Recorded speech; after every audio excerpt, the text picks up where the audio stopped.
This is problem 6-32, and it is on page 287. The Howbridge truss is subjected to the loading shown. Determine the force in members HD, CD, and GD, and state if the members are in tension or compression. Now, they didn't ask for all the forces in all the members, so your default selection of method should be the method of sections.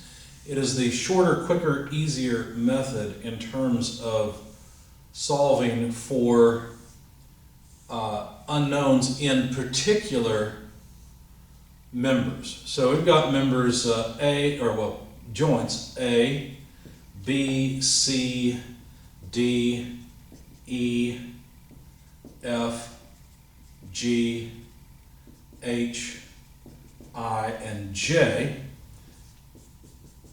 Joint A is pivoted, joint E is supported by a roller.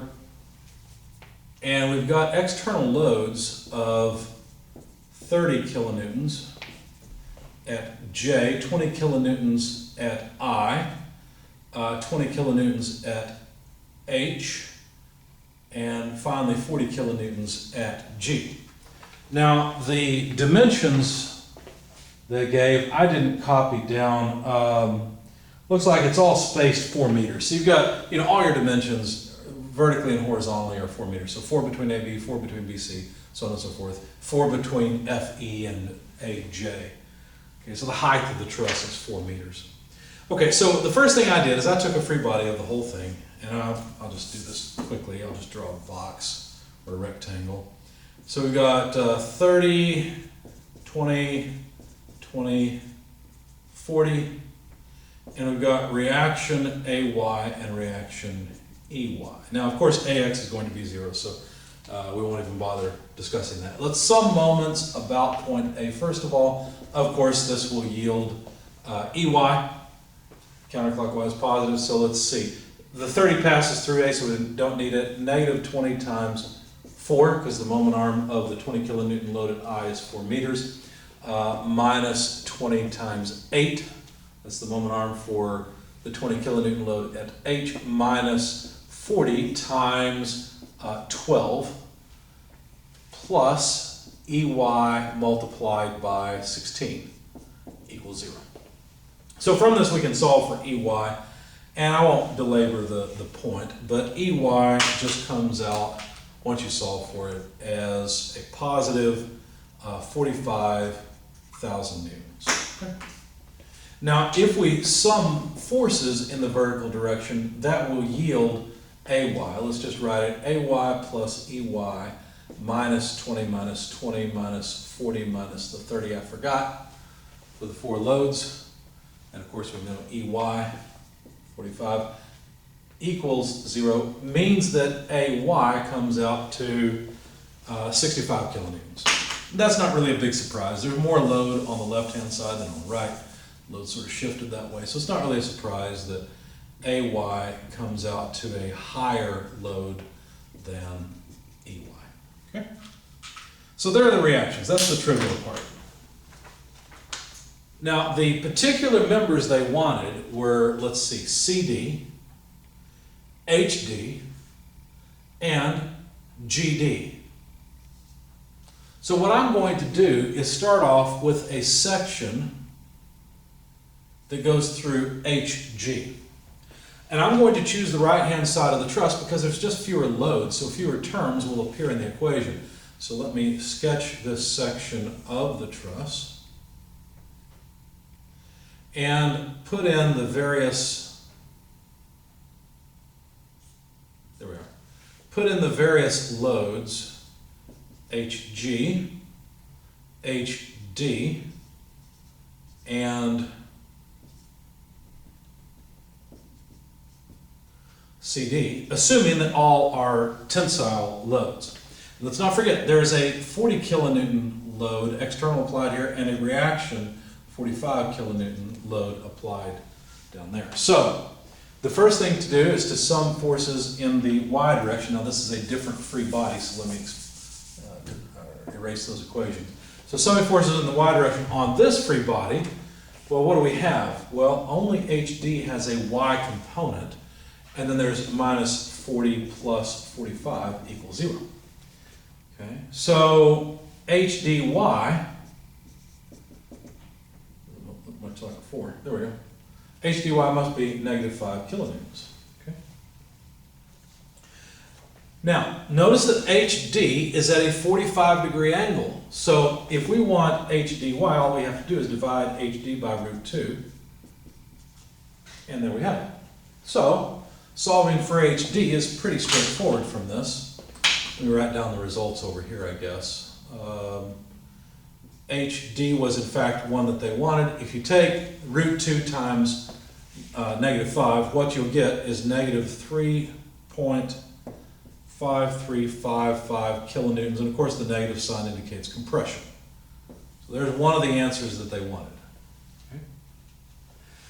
What about if we sum forces in the horizontal direction? Well, we could. In fact, probably your gut reaction at this point is to sum forces in the horizontal direction. However, you only sum forces in x and y in the method of joints. Often in the method of sections, you'll sum moments. You'll find another point where you can eliminate all unknowns. Because look, if we sum forces in the horizontal direction, what are we going to find?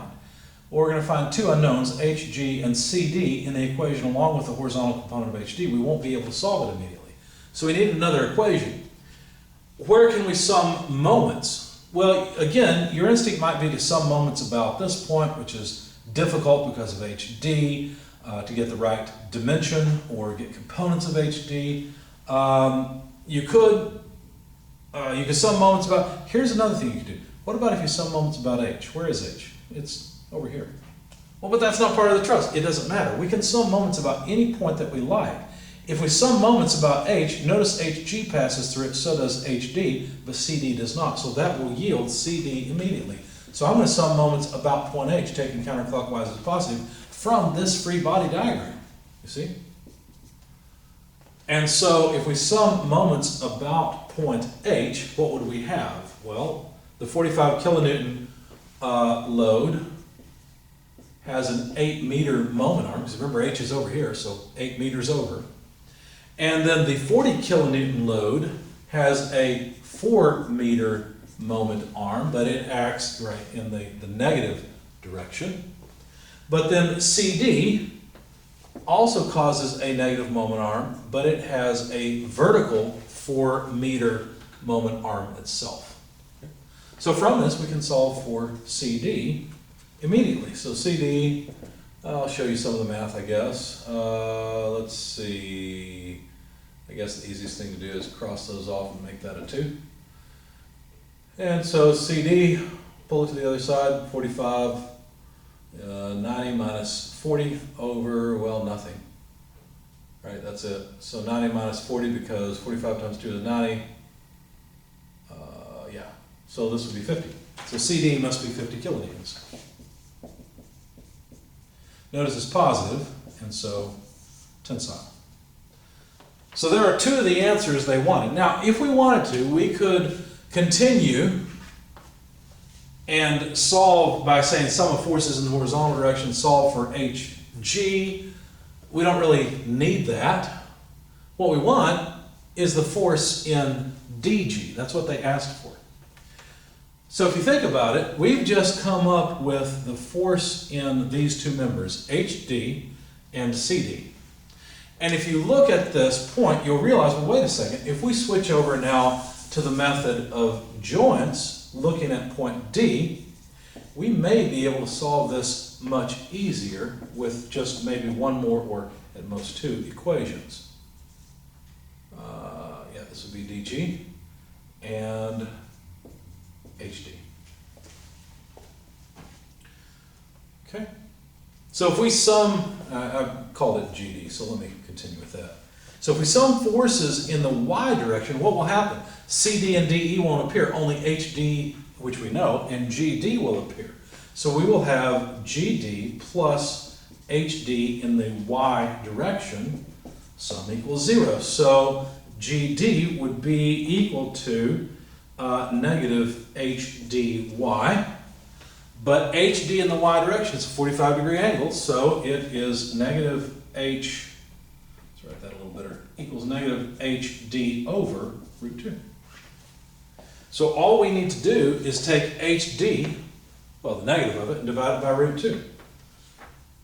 So this is negative of negative 3.5355 kilonewtons divided by root 2. Plug that into your calculator and you will find that GD is equal to 2.5 kilonewtons. Since it's positive, that means that this was a tensile load, as I assumed.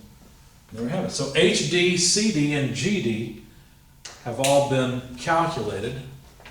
Let's see, CD's in tension, that makes sense. We didn't find HG, but I bet we can find it as in compression. CD is in tension as well. Usually chords along the bottom are all in tension, along the top are all in compression. And HD is in compression. So that's it.